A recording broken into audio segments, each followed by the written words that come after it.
Big market voices की कड़ी में आज हमारे साथ जो मेहमान जुड़े हैं उनसे आपकी मुलाकात कराते हैं।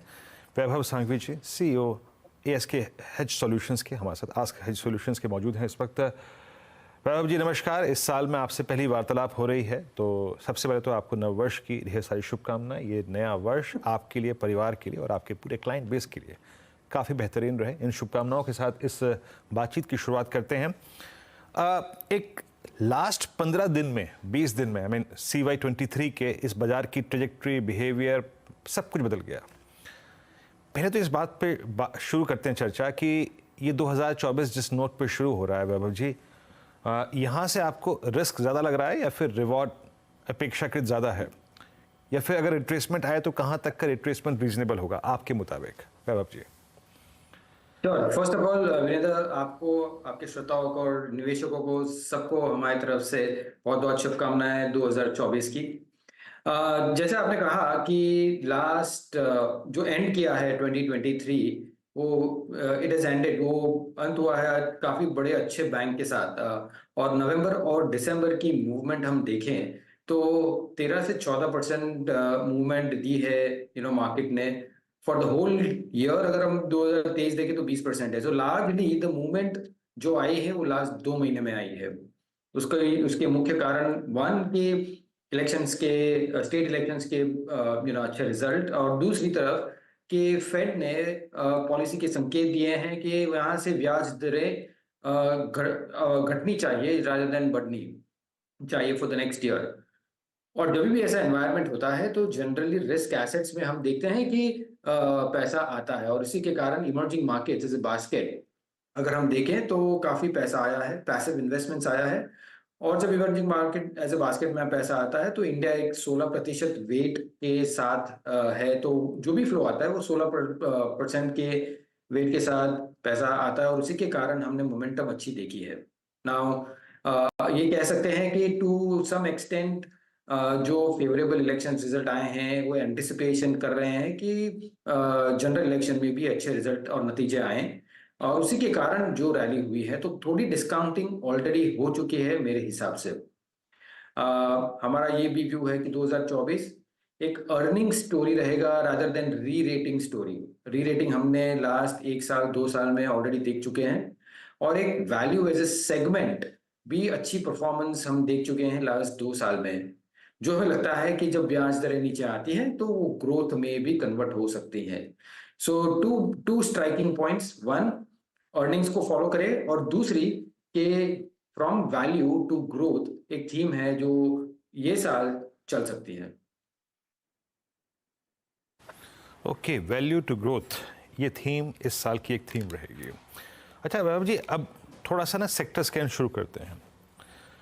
अब सेक्टर की जब मैं चर्चा कर रहा हूँ तो मेरे दिमाग में सबसे पहले आ रहा है वो कंपनियां जो एक substantial part of revenue export से लेके आती है, या फिर एक्सपोर्ट मार्केट या फिर वर्ल्ड मार्केट्स जो है उनको प्रभावित करते हैं। कमोडिटीज़ में आप देखिए, चाहे वो फेरस नॉन फेरस मेटल्स हो, आप चाहे सीमेंट को देखिए, प्रीशियस मेटल्स को देखिए, केमिकल्स को देखिए, यहाँ पर हरकत पिछले 20 दिन में काफ़ी बड़ी है।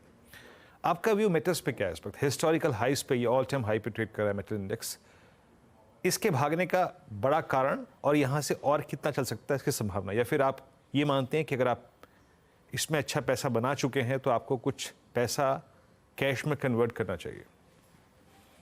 जब हम मेटल सेक्टर को देखते हैं तो उसके एंड वन के हमें समझना चाहिए कि ये ग्लोबल सेक्टर है। सेकंड, कि जब ग्लोबल सेक्टर की बात करते हैं तो उसके दो मुख्य पहलू है। एक है कि ग्लोबल ग्रोथ किस तरफ बैठ रही है, और दूसरी चाइना जो बिगेस्ट नेशन है in terms of consumer of metals and production of metals, उसका क्या आकलन है eight this point in time.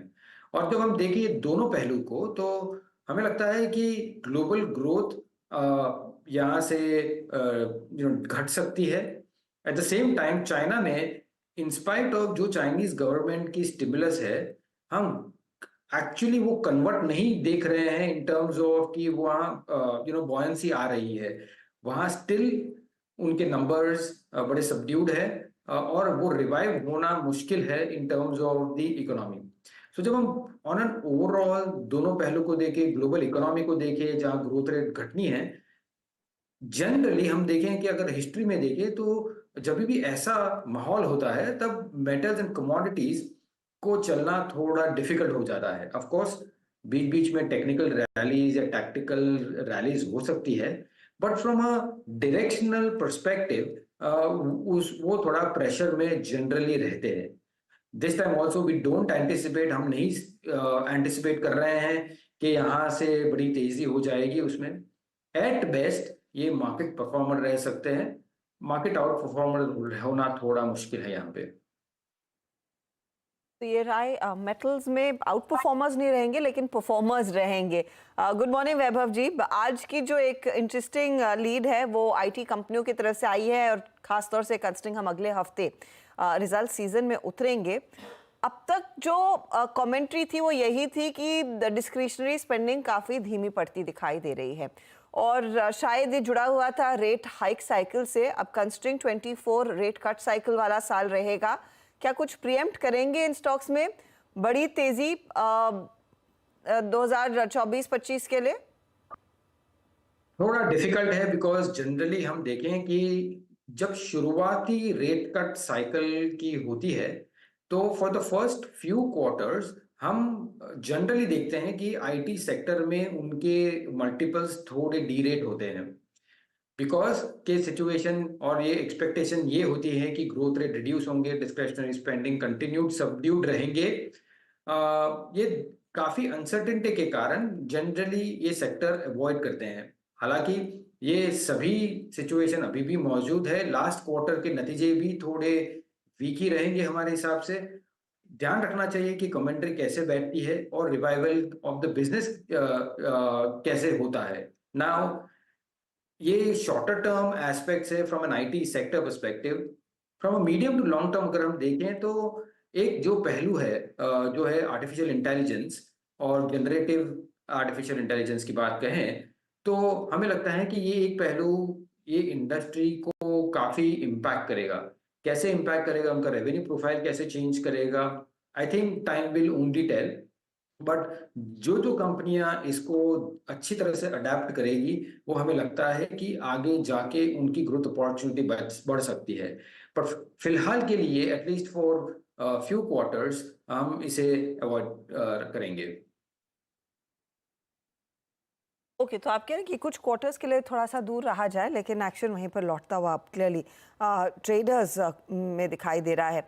एक स्पेस जहाँ पर अच्छे पैसे बने हैं वो है पूरा डिफेंस पैक। कुछ देर पहले हम बीएमएल के मैनेजमेंट से बात कर रहे थे और उन्होंने कहा है कि देखिए डिफेंस से ही तकरीबन अगले 4 सालों में 2000-2500 करोड़ के अलोन ऑर्डर्स हाथ बैक करते हुए दिखाई देंगे। इस समय 40-45 हज़ार करोड़ के ऑर्डर्स आगे आते हुए दिखाई दे सकते हैं ओवरऑल डिफेंस सेक्टर में, वो यूबीएस की रिपोर्ट कहती है। अब ये स्टॉक्स कंसिडरिंग जोरदार तेजी 2023 में दिखा चुके हैं, आपकी क्या पोजीशन है? क्या यहाँ पर और पोजीशन बढ़ाना चाहेंगे इस स्पेस में? आई थिंक डिफेंस एक ऐसा सेक्टर है जहां काफी टेलविंड्स है और first of all the biggest Tailwind ये है कि मेक इन इंडिया और गवर्नमेंट का जो पुश है ये पूरे सेक्टर में टू बी इंडिजिनियस और सेल्फ रिलायंट। आई थिंक ये इटसेल्फ इतनी बड़ी अपॉर्चुनिटी प्रेजेंट करता है कि वो एक साल की स्टोरी नहीं है। आई थिंक ये I would say minimum 5 to 10 years की प्रॉब्लली स्टोरी है। Of course in the intermediate range multiples आगे पीछे हो सकते हैं। ऑल्सो के थोड़े एग्जीक्यूशन देखना पड़ेगा कि हर एक कंपनियां कैसे कर पा रही हैं उनके ऑर्डर्स की। But from a business opportunity perspective ये बहुत ही बड़ी अपॉर्चुनिटी है। हमें प्रॉबेबली कंफर्ट ये भी रहेगा कि yes the valuations might be little expensive, but ये अपॉर्चुनिटी अगर हमको करनी है तो हम वी वुडंट माइंड कि थोड़े एक्सपेंसिव वैल्यूएशंस में भी इसमें निवेश करते रहे।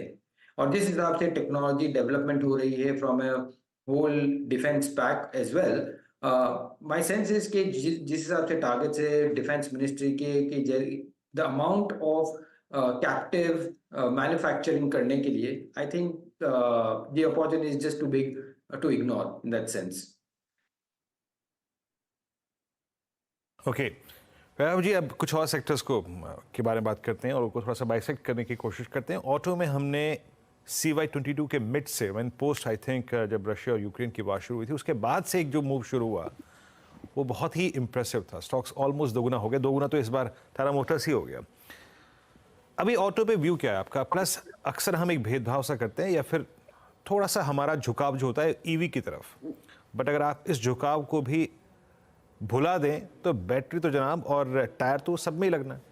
हमने टायर स्टॉक्स में एक बड़ा मूव देखा। आपसे बातचीत करते करते Apollo at all time high, CEAT का हाल देखिए आप, एमआरएफ का देखिए। ऑटो पे आपका व्यू क्या है इस वक्त? और हल्की सी जो इस बार कमजोरी ट्रैक्टर डिवीजन में दिखाई दी, जो लास्ट रिपोर्टेड सेल्स नंबर्स थे, उसके बाद आपका इस पूरे सेक्टर पे व्यू क्या है और क्या इंप्रेसिव, क्या चेज करने लायक लग रहा है इस प्राइस पे भी? आई थिंक जब हम ऑटोज की बात करें, ऑफ कोर्स जैसे आपने वीरेंद्र कहा कि लास्ट ईयर बहुत ही अच्छा रहा है, और एक मुख्य पहलू अगर इसमें देखें तो वो मार्जिन इंक्रीज के कारण उनकी अर्निंग्स बहुत बेहतरीन हुई है।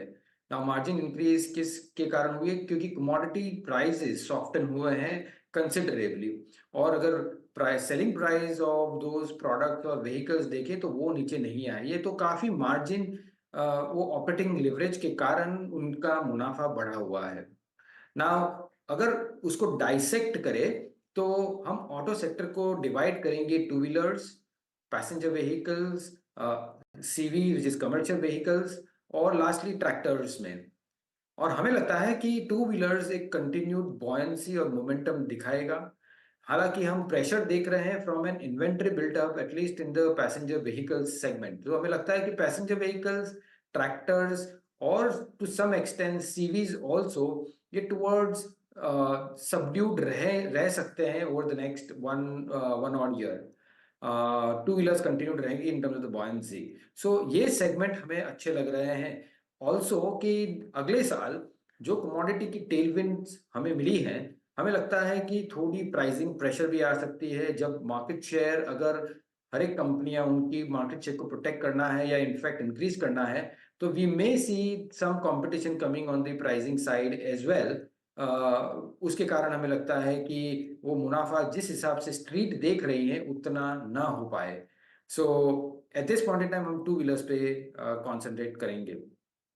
हमने देखा है जोरदार एक्शन आज हीरो, बजाज जैसे काउंटर्स भी दे रहे हैं, और बजाज वैसे भी फ्लेवर में रहेगा एटलीस्ट सोमवार तक, जहां पर कंपनी बायबैक के डिटेल्स शेयर करेगी। 92% वैसे भाग चुका है पिछले 12 महीनों में। अच्छा, एक स्पेस वैभव जी जो खूब चली है और इसमें शायद सरकार की नीतियों का भी फायदा है, वो है ट्रैवल एंड टूरिज्म। और मुझे याद है पिछले बजट में डोमेस्टिक ट्रैवल को कैसे बढ़ावा दिया जाए उसके लिए एक रोड मैप का जिक्र वित्त मंत्री ने किया था। अब वो स्पिरिचुअल टूरिज्म के नाम पर हम देख रहे हैं across Uttar Pradesh, across the country rather, कई सारी नई प्रॉपर्टीज पर कंपनियां पैसे खर्च कर रही हैं। इस थीम को प्ले करने का सबसे बढ़िया जरिया क्या रहेगा? ये इंडियन होटल जैसे काउंटर्स जिनमें पिछले 4 सालों से लगातार तेजी देखने को मिल रही है, या फिर आपके IRCTC या एविएशन कंपनियां? See I think all the segments, अगर हम ट्रैवल एंड टूरिज्म की बात करते हैं, जिस हिसाब से from a consumer stand point, जिस हिसाब से एस्पिरेशन बढ़ रही है, जिस हिसाब से हमको कोविड के बाद एक नजरिया बदल गया है लाइफ की तरफ के, हमें एक्सपीरियंसेस चाहिए, और जिस हिसाब से ट्रैवल टूरिज्म बढ़ी हुई है, आई थिंक वो कंटिन्यूड रहेगी गोइंग फॉरवर्ड। ऑफ कोर्स हमें ये भी लगता है कि आई थिंक एक पहलू जो काफी इग्नोर हुआ है, इसके जो पर्सनल लोन सेगमेंट्स जो बढ़ी है, I think some amount of money from those personal loans is also going towards travel and tourism as well. Now अगर उधर थोड़ी कर्व हो सकती है तो temporary there is a possibility कि उधर प्रेशर रह सकता है, but from a secular perspective ये अपॉर्चुनिटी बहुत ही बढ़िया है और लार्ज है, because India as a 140 crore की जनता, everybody wants to have those kind of experiences. So as an industry it's going to do wonders. At the same time, जिस हिसाब ने हम कल वीडियो भी देखे, पिक्चर्स भी देखे, माननीय प्रधानमंत्री जी ने लक्षद्वीप जैसे आइलैंड को प्रमोट किया है जो बहुत ही ब्यूटीफुल है। I think all this adds up कि India as a geography is excellent in terms of travel and tourism. काफी जगह है देखने